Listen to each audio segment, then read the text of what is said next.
हम मुन्नी झा आ एकटा बहुत सुंदर ननद और ननद के भाई के ऊपर गीत सुना रहल छी तो सुनू। और ननद और ननद के भाई के ऊपर गीत छन। नीक लागत तो कनी कमेंट लाइक जरूर कर देबे। कौने रंगी मोंगिया कौने रंगी मोतिया कौने रंगी मोतिया से कौने रंगी नानी दोहे तोरी भैया से कौने रंगी नान दोहे तोरी भैया लाले रंगी मूंगिया पियरे रंगी मोतिया पियरे रंगी मोतिया से श्यामल रंगी नान दोहे तोरी भैया से श्यामल रंगी नान दोहे तोरी भैया।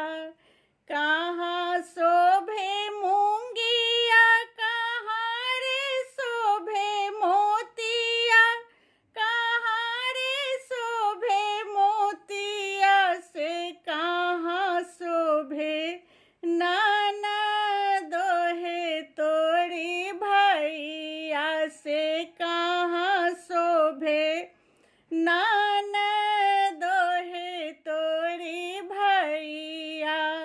नाके शोभे मूंगिया गले में शोभे मोतिया गले में शोभे मोतिया से जिया शोभे नाना दोहे तोरी भैया से जिया शोभे नाना दोहे तोरी भैया।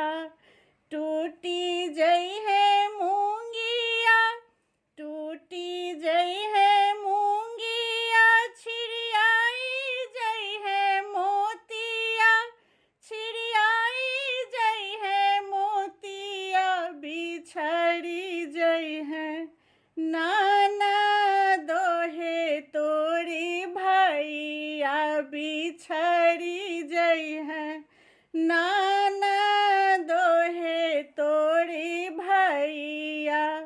बिछी